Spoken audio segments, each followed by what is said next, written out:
The Case of Professor Abash, Part 4, Proportionality and Accountability. Now that we have the books in order, we can turn to the big question. How do we hold everyone accountable in proportion to their moral performance?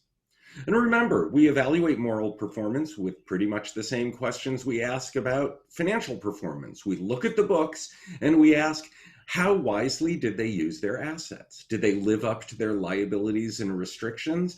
Are they using those remaining assets to pursue their mission? So we have two questions here. How would you rate their moral performance, and what accountability is proportional to that performance? I'll pause for a minute so you can come up with separate answers for each of the bolded characters in the case.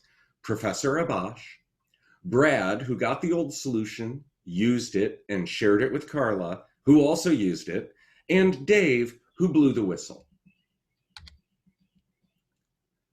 I'll start by saying that Brad performed very poorly. The restriction against cheating is a very high priority for a student, and Brad basically cheated 3 times. Once by seeking out the old solution, once by using it, and once by sharing it.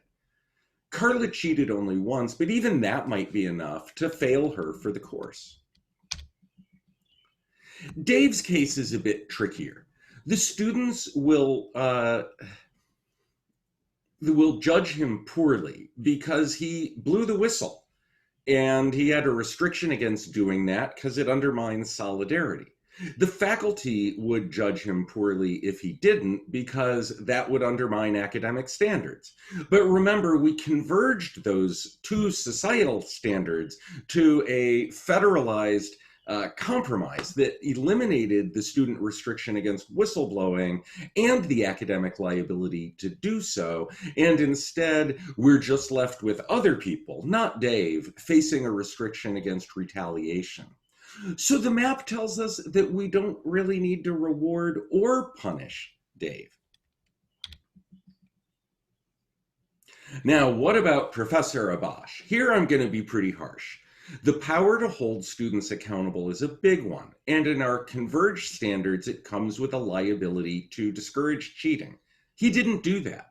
And in my view, that's not just any liability, it's ongoing and central to his mission as a teacher. That makes it the type of liability that when you settle it, generates moral revenue. So morally, I would hold him accountable in a serious way. But I can tell you, from 3 decades in academia, that's not going to happen. And so that takes us to the last question. How would you improve the accountability systems described or implied by the case? Answering this one brings us right back to the whole point of the map. Too many conversations about ethics start with questions like what is right and what is wrong. And they work slowly and not so surely toward how should we hold people accountable. The map starts right out with how do we hold people accountable? And then we work slowly and more surely toward ways to hold people accountable in a slightly moral way. A more moral way. And when we get to the end of the map, it's pretty clear that we have a big problem with how Professor Abash is being held accountable. Given the history of academic accountability, it's not just unlikely that Professor Abash would be punished in a case like this, it would also, to me, be somewhat unfair. Even though it was a moral failing on his part to encourage cheating, he didn't have any reason to expect to be the first faculty member ever to be punished severely for it. But the map does show we have other options, because accountability isn't all about rewarding and punishing prior behavior. It's about creating a web of reports, incentives, and controls that shape behavior. So what can we do?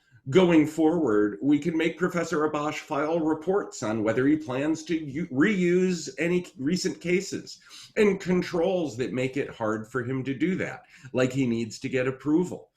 And, we might also want to add other reports and controls that make him avoid these single high stakes exams. And violating policies like this could then result in serious penalties because he'd be forewarned. And we could also expand this to other faculty and to other ways of effectively encouraging cheating, like not having proctors for exams. I want to close with an important point. Even though the map leads me to judge Professor Abash harshly, it doesn't lead me to judge the cheating students any less harshly. Yes, they were operating in an accountability system that encouraged them to cheat, but that simply never played into my analysis. What mattered is that they violated a high priority restriction. I think this is the right call, but as I said in the first video on this case, you might disagree. Oh, if you do, I would love to hear about it.